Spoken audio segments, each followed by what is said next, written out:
अस्सलाम वालेकुम dear students. हम एक बार फिर एक साथ हैं एक नए वीडियो लेक्चर के साथ। जहाँ तक हमारे पिछले लेक्चर्स वीडियो क्लासेस के का ताल्लुक है, तो हमने पहला यूनिट जो है लाइट जो था फिज़िक्स पोर्शन का, वो हमने कंप्लीट किया। तो स्ट्रेट अवे वहाँ से हट के हम साइंस के एक और जो हमारे पास ब्रांच जो है साइंस की, जिसका नाम है बायोलॉजी, उस पे जाते हैं। जिसमें बायोलॉजी की बात जब हम करेंगे, उसमें पहला यूनिट जो हमारे पास है that is life processes. Life process पे जाने से पहले हम ये चीज़ रिकॉग्नाइज करेंगे या इस चीज़ को हमने जानना है कि बायोलॉजी जो है वो किसे कहते हैं। बच्चों, जहाँ तक बायोलॉजी का ताल्लुक है, तो हम जब बायोलॉजी की बात करेंगे, इसमें दो हिस्से हैं बायोलॉजी वर्ड के। एक है बायो, दूसरा है logos. Bio stands for life and logos stands for study. तो हम इसको दोनों को मिला के जब हम इसका रिजल्टेंट मीनिंग जो हम जब हम बताते हैं या बताना चाहेंगे, तो हम कह सकते हैं कि बायोलॉजी जो है ये साइंस का वो ब्रांच है, साइंस का वो हिस्सा है जो डील करता है किसके साथ, स्टडी ऑफ लिविंग ऑर्गेनिजम्स।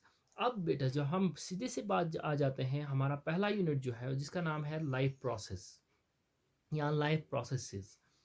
अगर हम लाइफ प्रोसेस की बात करें, लाइफ प्रोसेस को समझने से पहले हमने यह चीज़ देखना है, यह चीज़ रिकॉग्नाइज करनी है कि लिविंग कैसे किस चीज़ को कहेंगे या नॉन लिविंग किस चीज़ को कहेंगे।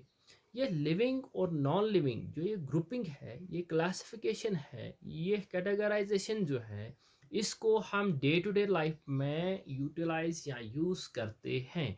एक लेमैन भी करता है, एक ऑर्डिनरी पर्सन भी करता है। हर कोई अपने इर्द गिर्द जितनी भी चीज़ें हम सराउंडिंग में पाते हैं, हम कहते हैं, यूजुअली हम रिकॉग्नाइज कर सकते हैं या करते हैं कि यह चीज़ लिविंग है, यह दूसरी चीज़ नॉन लिविंग है।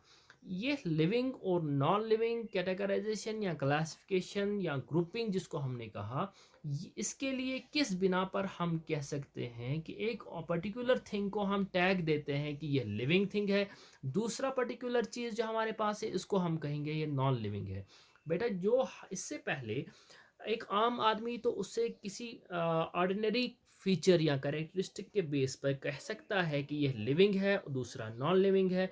लेकिन जहाँ तक हम जब साइंस पढ़ते हैं, हमारे पास एक साइंटिफिक टेम्परामेंट डेवलप होना चाहिए, हमारे पास एक कंक्रीट एविडेंस होनी चाहिए, कंक्रीट प्रूफ होना चाहिए, जिसके बिना पर हम कह सकते हैं या हम कहेंगे कि यह पर्टिकुलर चीज़ जो है ये लिविंग है, दूसरी पर्टिकुलर चीज़ जो है वो नॉन लिविंग है। एक आम मिसाल हम लेते हैं बेटा, अगर हम अपने इर्द गिर्द नज़र दौड़ाएं, तो हम पाते हैं, हमने से फॉर एग्जांपल हमने एक कुत्ते को हम दौड़ते हुए देखते हैं। दूसरी जानिब हमारे पास एक बिल्ली है, वो चलती हुई दिखती है हमें। हमारे पास एक गाय हमारे सहन में या खेत खलिहानों में बैठी हुई है, वो चबा रही है, घास खा रही है। तो वो घास चबा रही है या खा रही है। तो दिस दूसरी जानिब अगर हम देखेंगे, से फॉर एग्जांपल हमारे पास हमारे सहन में एक यहाँ आप कह सकते हैं पेड़ पे एक चिड़िया बैठी है, एक लिटिल बर्ड बैठी है, या बड़ी हो या छोटी हो, से वो मैंने छोटी सी कहा, आप बड़ी भी ले सकते हैं, वो चहचहा रही है। इसी तरह से अगर हम देखेंगे फॉर एग्जांपल, हमने एक इंसेक्ट को उड़ते हुए हम देख रहे हैं, दूसरी जानिब हम एक और पर्टिकुलर इंसेक्ट को हम रेंगते हुए देखते हैं। तो इन चीज़ों को इस चलने की बिना पर, इस दौड़ने के बिना पर, चहचहाने या उड़ने या खाने की बिना पर हम कहते हैं, इस उन चीज़ों को हम एक लेबल देते हैं कि यह चीज़ें जो हैं दे आर अलाइव, ये ज़िंदा हैं। यानी कि जब हमने कहा यह चीज़ें ज़िंदा हैं, तो हम कह सकते हैं कि यह चीज़ें लिविंग हैं। और इसी तरह से अब दूसरी जानिब हमारे इन्वायरमेंट में, हमारे स्मार्ट सराउंडिंग में एक बहुत बड़ा एक ग्रुप है, दूसरा एक पर्टिकुलर ग्रुप है, जिनको हम प्लांट्स कहते हैं। प्लांट्स, जब हम प्लांट्स की बात करें, ना तो वो दौड़ते हैं, ना तो वो हमें विजिबली हम वो ना तो वो चलते हुए दिखते हैं, ना तो वो चबाते हुए दिखते हैं, ना तो चहचहाते हैं, ना तो वो रेंगते हैं, ना तो उड़ते हैं। यानी कि हम कह सकते हैं कि वो कोई मोमेंट, विजिबल मोमेंट जो है, वो ऐसा कुछ उनमें दिखता नहीं है। तो क्या उनको हम लिविंग कहते हैं या नॉन लिविंग कहते हैं? यस, ऑफ कोर्स हम उनको भी अलाइव कहते हैं, उनको भी लिविंग ऑर्गेनिज्म की कैटेगरी में हम डाल देते हैं। किस बिना पर?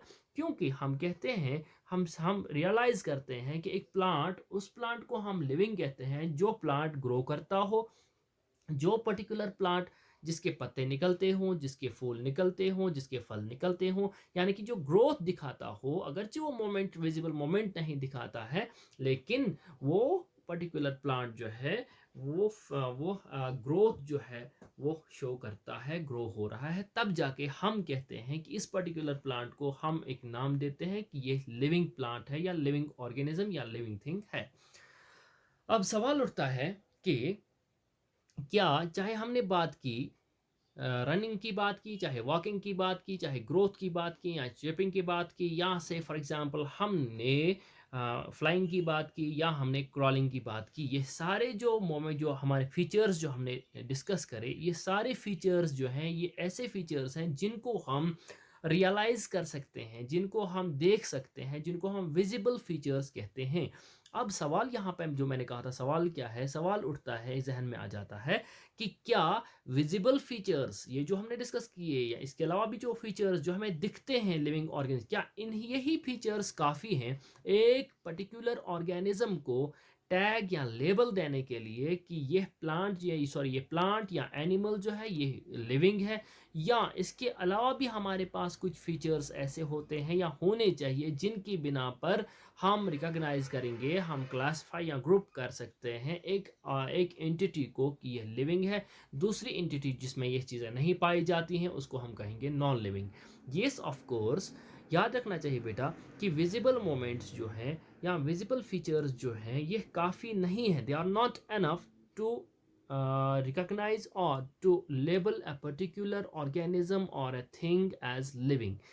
In addition to these visible moments, there are certain other features, और हम कह सकते हैं कि इन विजिबल और करेक्टरिस्टिक्स या फीचर्स के अलावा कुछ हमारे पास इनविजिबल फीचर्स भी हैं जिनको हम मॉलिक्यूलर मोमेंट्स कहते हैं या मॉलिक्यूलर फीचर्स कहते हैं, जो बहुत ज़रूरी हैं एक ऑर्गेनिज्म को लिविंग बनाने के लिए। तो याद रखना चाहिए कि लिविंग ऑर्गेनिजम्स जो हैं इनकी जो बनावट है ये वेल ऑर्गेनाइज्ड स्ट्रक्चर बना हुआ का हो के बने हुए होते हैं, चाहे प्लांट हो या एनिमल हो। इनकी बॉडी जो है इनकी बेसिक फंडामेंटल यूनिट्स के बने हुए होते हैं जिनको हम सेल्स कहते हैं। इसके अलावा याद रखना चाहिए कि इन ऑर्गेनिज्म को इन ऑर्गेनिजम्स में जो जिनको हमने लिविंग कहा, जिनको हमने लिविंग का टैग दिया, इन ऑर्गेनिजम्स में इन विजिबल मोमेंट्स के अलावा सम इनविजिबल प्रॉपर्टीज या इनविजिबल मोमेंट्स भी होते हैं इनकी बॉडी के अंदर, जो इनको जो मोमेंट्स या जो फीचर्स इनको लिविंग कहलाने के लिए बहुत ही इम्पोर्टेंस रखते हैं या बहुत ही ज़्यादा इम्पोर्टेंट हैं। तो इन्हीं मोमेंट्स की बात जब हम करते हैं, इन लिविंग ऑर्गेनिजम्स की बात जब हम करते हैं, जो हम कह सकते हैं कि लिविंग ऑर्गेनिजम्स जो हैं विजिबल फीचर्स के अलावा इनमें कुछ मॉलिक्यूलर लेवल की प्रोसेसेस, मॉलिक्यूलर लेवल की जो हमारे पास ये जो हम कह सकते हैं कि मॉलिक्यूलर लेवल की जो मोमेंट्स हैं वो होनी ज़रूरी है या होती हैं। इन्हीं इन्हीं मॉलिक्यूलर लेवल के मोमेंट्स में से हमारे पास कुछ ऐसे अमल हैं जिनको हम लाइफ प्रोसेसेस कहते हैं। तो याद रखना चाहिए, अब लाइफ प्रोसेस होता क्या है। लाइफ प्रोसेस बेटा, कुछ हम अगर हम सिंपल वर्ड्स में कहेंगे कि लाइफ, क्योंकि इसके साथ लाइफ ए प्रोसेस हम अमल को कहते हैं, लाइफ हम जिंदगी को कहते हैं। अगर मैं कहूँ कि लाइफ प्रोसेसेस जो है एक ग्रुप है प्रोसेसेस का, ऐसी अम्ल हैं जो लिविंग ऑर्गेनिजम्स की बॉडीज़ में होती हैं, तो गलत नहीं होगा। या अगर मैं ऐसे भी कहूँ कि ये एक लाइफ प्रोसेसेस जो है, एक ग्रुप है उन अम्लों का, एक उन प्रोसेसेस का जो एक ऑर्गेनिज्म को लिविंग बनाती हैं, तो यह भी बेजान नहीं होगा। तो स्ट्रेट अवे हम आ जाते हैं लाइफ प्रोसेस पे। अगर हम लाइफ प्रोसेस को डिफाइन करना चाहें तो जैसे यहाँ पे हमने डेफिनेशन मैंने यहाँ पे डाल रखी है, तो हम कह सकते हैं लाइफ प्रोसेसेस और the various basic fundamental processes और functions performed by living organisms, किस लिए, to maintain their life on earth. यानी कि ये वो प्रोसेसेस हैं जो लिविंग ऑर्गेनिजम्स की बॉडीज़ के अंदर होती हैं, चाहे प्लांट हो या एनिमल। किस लिए, ताकि अपने आप को सस्टेन करने के लिए, अपने आप कि अपनी लाइफ को मेंटेन करने के लिए इस दुनिया पर, इस अर्थ पे, ये प्रोसेस जो है ये inside the bodies of living organism carry out होती है। इन्हीं अमलों को, क्योंकि ये ग्रुप ऑफ प्रोसेस है, इन अमलों को, इन प्रोसेस को हमने टैग दिया है, लेबल किया है, नाम दिया है लाइफ प्रोसेसेस। तो अगर हम क्या, जब हमने एक प्रोसेसेस कहा, तो क्या एक ही प्रोसेस है या बहुत सारी प्रोसेस हैं? डेफिनेटली एक से ज़्यादा प्रोसेसेस हैं, इसलिए हमने लाइफ प्रोसेसेस नाम दिया है। जब हम लाइफ प्रोसेस की बात करेंगे, तो लाइफ प्रोसेस में हमारे पास जो लाइफ प्रोसेस जो है, इसमें सबसे पहले हमारे पास जो है इंपॉर्टेंट प्रोसेस जो हर कोई ऑर्गेनिज्म जो है वो कैरी आउट करता है, एग्जिबिट करता है, that is nutrition. Next process, life process is respiration. Third life process is transportation and circulation. Transportation जो है वो प्लांट्स के लिए दिया गया है, और सर्कुलेशन जो है वो एनिमल वर्ल्ड में, एनिमल्स में होता है। और साथ ही साथ एक और अमल होता है, दैट इज एक्सक्रीशन। यानी कि हम ऐसे भी कह सकते हैं, जितना इंपॉर्टेंट एक लाइफ प्रोसेस है, जितनी इंपॉर्टेंट एक लाइफ प्रोसेस है, उतनी ही इंपॉर्टेंट दूसरी लाइफ प्रोसेस का होना है। अगर इन तीन चारों या इन चारों लाइफ प्रोसेस में से एक भी लाइफ प्रोसेस में कोई फॉल्ट आ जाए, कोई डिफेक्ट आ जाए, काम करना छोड़ दे, रोक दे, तो हम डेफिनेटली कह सकते हैं कि वो पर्टिकुलर ऑर्गेनिज्म जो है वो लिविंग नहीं कहलाएगा। क्यों? क्योंकि वो अपनी लाइफ को, अपनी अलाइव होने को मेंटेन कर नहीं सकता है। तो इसी तरह से जब हम पहली लाइफ प्रोसेस, सबसे पहले जब हम बात करेंगे, पहला लाइफ प्रोसेस हमारे पास जो है दैट इज न्यूट्रिशन। न्यूट्रिशन की बात जब हम करेंगे, तो याद रखना चाहिए सबसे पहले, हम चाहे हमने बात की कुत्ते की, वो चल रहा है, चाहे हमने बात की बिल्ली की, वो दौड़ रही है, या हमने बात की गाय की, वो चबा रही है, या हमने बात की प्लांट वो ग्रो कर रहा है, इंसेक्ट फ्लाई कर रहा है, बर्ड चेप कर रही है, या हमने कहा कि कोई और चीज़ जो है वर्म जो है वो क्रॉल कर रही है। ये सारे जो एक्शंस जो हैं ये काम में आ जाते हैं। तो इसी तरह से चाहे कोई प्लांट ग्रो करे, चाहे कोई एनिमल मूवमेंट शो करे, इनके इसके लिए पीछे एक डिराइविंग फोर्स होता है। वो डिराइविंग फोर्स जो है दैट इज एनर्जी। हम जब काम करते हैं, मैं बोल रहा हूँ, पढ़ा रहा हूँ आपको, इसके लिए भी एनर्जी लगती है। आप सुन रहे हैं, आप इस चीज़ को ग्रैस्प करने की कोशिश कर रहे हैं, आप इस चीज़ को अंडरस्टैंड कर रहे हैं, आप इस चीज़ को मेमोराइज कर रहे हैं, इसमें भी यह भी अमल है, यह भी काम है। यानी कि आपने पहली फिजिक्स में पढ़ा है कि वर्क जो है, work done is directly proportional to the energy. यानी कि एनर्जी जो है दैट इज डेफिनेटली यूज्ड, और that is definitely necessary for the work done, और for carrying out a particular whether minor or major work. कोई भी काम जब हम करते हैं, उसके लिए हमारे पास एक फोर्स लगता है, एक ड्राइविंग एजेंसी होती है। वो ड्राइविंग एजेंसी जो है वो एनर्जी की सूरत में होती है। जहाँ तक हम लिविंग ऑर्गेनिजम्स की बात करेंगे, लिविंग ऑर्गेनिज्म में जितनी भी प्रोसेसेस होती हैं इनकी बॉडीज़ के अंदर, चाहे वो मेंटेनेंस की प्रोसेस हो, चाहे ग्रोथ की प्रोसेस हो, चाहे रिपेयर की प्रोसेस हो, जितने भी अम्लें हो हमारी बॉडी में होती, बॉडीज़ में होती हैं, वो सारी अम्लें जो है उसके लिए एक फ्यूल लगता है, उसमें एक ड्राइविंग फोर्स लगता है, उसमें जो उन अम्लों को कैरी आउट करता है, चलाने में हेल्प करता है। वो चीज़ें कौन सी, वो चीज़ कौन सी है, वो फ्यूल कौन सा है, that is in the form of energy.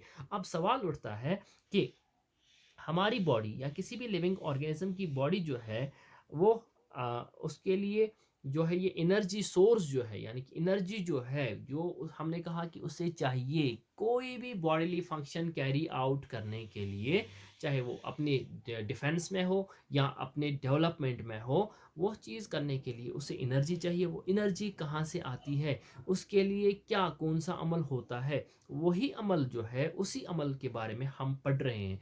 जब हमने कहा न्यूट्रिशन, तो याद रखना चाहिए बेटा, न्यूट्रिशन जो है ये एक ऐसा अमल है जो एक ऐसा कंटेंट प्रोवाइड करता है एक ऑर्गेनिज्म को, जिसमें से वो, जिस कंटेंट में से वो अपना एक्सट्रैक्टेड प्रोडक्ट जो है, वो एनर्जी है, वो एक्सट्रैक्ट करता है, हासिल करता है, ऑब्टेन करता है। जब हमने कहा कोई भी मोमेंट हो, बॉडीली फंक्शन हो, डेवलपमेंट की फंक्शन हो, रिपेयर की फंक्शन हो, डिफेंस की फंक्शन हो, या कोई और फंक्शन बॉडी में मेटाबॉलिक एक्टिविटी हो, उसके लिए हमारे पास एनर्जी लगती है। और वो एनर्जी कहाँ से आती है, उसके लिए सोर्स जो होता है, वो source of energy is in the form of food.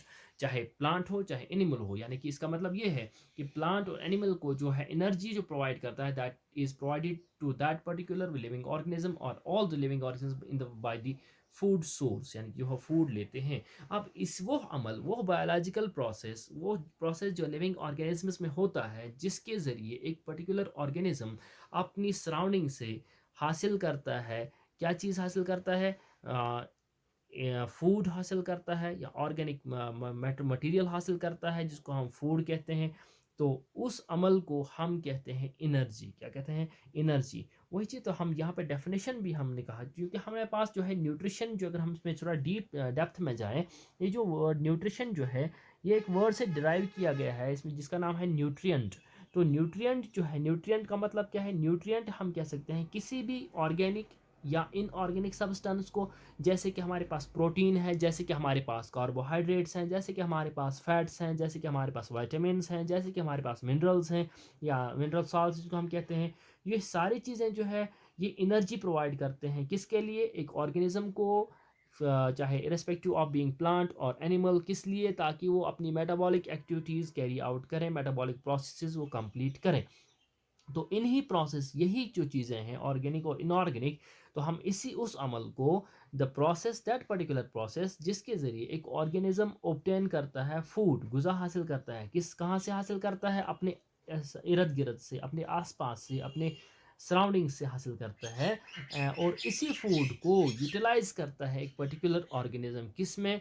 ताकि वो अपनी मेटाबॉलिक एक्टिविटीज़ कैरी आउट करे। उस अमल को हम कहते हैं न्यूट्रिशन।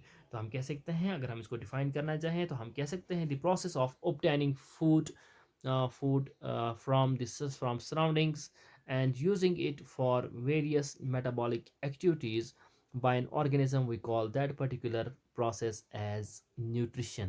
इसके अलावा अगर हम बात करेंगे, क्योंकि न्यूट्रिशन यानी कि गुज़ा हासिल करने का अमल, उसको हमने न्यूट्रिशन कहा।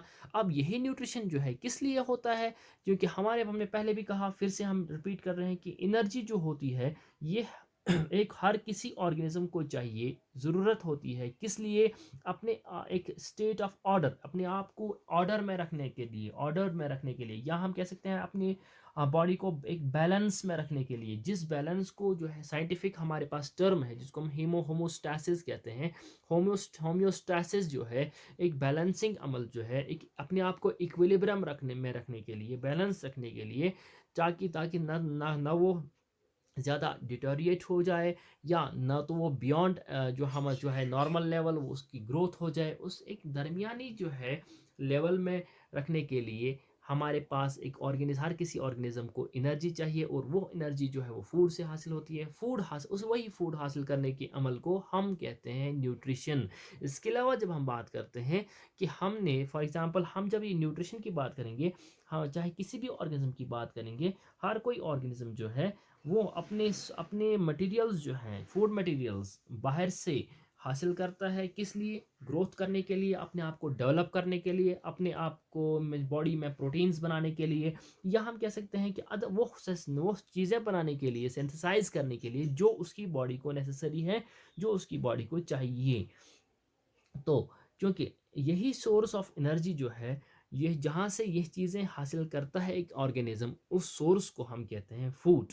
और यही फूड जो है हर कोई ऑर्गेनिज्म हाँ खाता है, या हम कह सकते हैं कि बॉडी के अंदर लेता है, ताकि उससे एनर्जी रिक्वायरमेंट जो उसकी बॉडी की हो, वो एनर्जी रिक्वायरमेंट जो है वो कंप्लीट हो जाए, वो बैलेंस हो जाए या बराबर हो जाए, ताकि वो नॉर्मली अपनी लाइफ को कैरी आउट कर सके या कर सकता है। तो क्योंकि जहाँ अगर हम इन्हीं ऑर्गेनिजम्स की बात करें बेटा, तो हमारे पास जो है, जो लाइफ जो है, the life on earth depends on carbon based molecules. यानी कि लाइफ जो है एक्चुअली, जितने भी लिविंग ऑर्गेनिजम्स हैं उनमें वो कार्बन बेस्ड होते हैं। उनकी बॉडी जो है, उसमें जो कंपाउंड्स होते हैं वो उनमें कार्बन कंपाउंड्स होते हैं। तो मोस्ट जितने भी फूड सोर्सेज हैं और ऑल कार्बन बेस्ड, वो सारे लगभग उनमें कार्बन मौजूद होता है। लेकिन डिपेंडिंग ऑन द कम्प्लेक्सिटी, हम कह सकते हैं कि उनकी कम्प्लेक्सिटी जो है, कार्बन कंपाउंड्स की कम्प्लेक्सिटी जो है, या हम कह सकते हैं फूड सोर्सेज जो हैं वो किस टाइप के हैं। सारे ऑर्गेनिजम्स जो हैं वो एक ही तरीके से, या हम कह सकते हैं एक ही टाइप के, एक ही किस्म के फूड सोर्सेज हासिल नहीं करते हैं, या यूटिलाइज नहीं करते हैं, या उन पर डिपेंड नहीं करते हैं। तो और उनका जो पहली बात आई कि तमाम ऑर्गेनिजम्स जो है, लिविंग ऑर्गेनिज्म जो है, वो एक ही किस्म की गुज़ा हासिल नहीं करते हैं। दूसरी बात, अब सवाल उठता है कि क्या सारे ऑर्गेनिजम्स क्या एक ही तरीके से अपनी गुज़ा हासिल करते हैं, अपनी फूड या एनर्जी की रिक्वायरमेंट को फुलफिल करते हैं? No, not at all. Different organisms जो हैं वो डिफरेंटली डिफरेंट फूड सब्सटेंसेस पे डिपेंड करते हैं और साथ ही साथ उनका मूड ऑफ ऑब्टेनिंग यानी कि न्यूट्रिशन का जो मूड है, वे ऑफ ऑब्टेनिंग फूड जो है, वो भी डिफ़र करता है। तो हम कह सकते हैं कि जो हमारे पास न्यूट्रिशन अमल जो है, ग़िज़ा हासिल करने का अमल जो है, इसमें it is of different moods और it is of different types. As far as moods of nutrition is concern, तो याद रखना चाहिए कि methods or modes of obtaining food, which we call as nutrition, or there are two basic or they fundamental types of nutrition. One is autotrophic nutrition and another is heterotropic nutrition. तो next lecture में हम बात करेंगे, detail में बात करेंगे बेटा, autotrophic nutrition क्या होता है, कौन से ऑर्गेनिज्म इसको एग्जिबिट करते हैं, शो करते हैं, या इस चीज़ को इस तरीके से अपनी गुज़ा या एनर्जी रिक्वायरमेंट को फुलफ़िल करते हैं। और दूसरी जानिब जो हमारे पास मेजर पोर्शन जो है लिविंग ऑर्गेनिजम्स का, जो heterotrophic mode of nutrition show करते हैं, उस पे हम रोशनी डालेंगे, उस पे हम बात करेंगे, डिस्कस करेंगे कि हेटेरोट्रॉफिक मोड ऑफ न्यूट्रिशन जो है वो क्या होता है, कहाँ पे होता है, किन ऑर्गेनिज्म होता है, क्या एक ही तरीके से होता है या उसमें भी क्या सब टाइप्स हैं, वो सारा इंशाल्लाह हम आगे के लेक्चर्स में डिस्कस करते रहेंगे।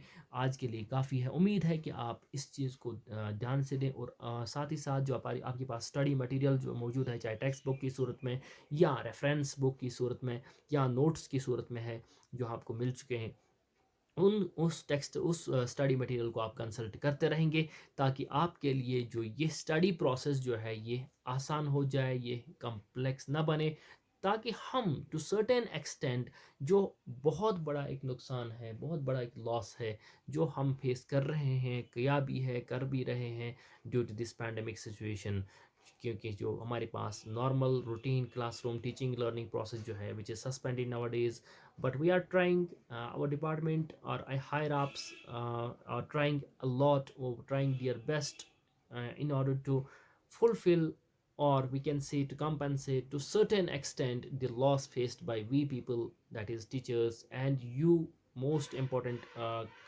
जो आप हमारे इस टीचिंग लर्निंग कोर्स में इम्पॉर्टेंट जो हमारे पास जो पार्टी है, that is you people, that is students.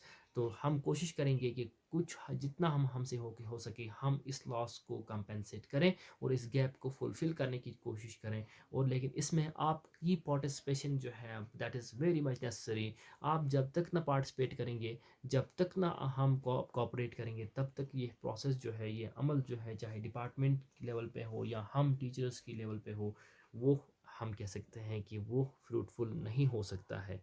इसके लिए एक नया प्लेटफॉर्म जिस पे आप अभी ये लेक्चर देख रहे हैं, जिसको हम एलएमएस कहते हैं, तो हमारे पास इस एलएमएस जो है, लर्निंग मैनेजमेंट सिस्टम जो है हमारे पास है, जो एक ऑनलाइन प्लेटफॉर्म है, इसका आप ये ज़्यादा से ज़्यादा इस्तेमाल करें। इस पे हम, क्योंकि इस पे जो मटेरियल है वो अवेलेबल रहता है। आप एक बार नहीं 10 बार आप इस मटेरियल को चेक कर सकते हैं, रिपीटेडली देख सकते हैं, डाउनलोड कर सकते हैं, और ताकि आपको ज़्यादा से ज़्यादा इससे इस्तेफ़ादा हो सके। बाकी अल्लाह हाफ़िज़।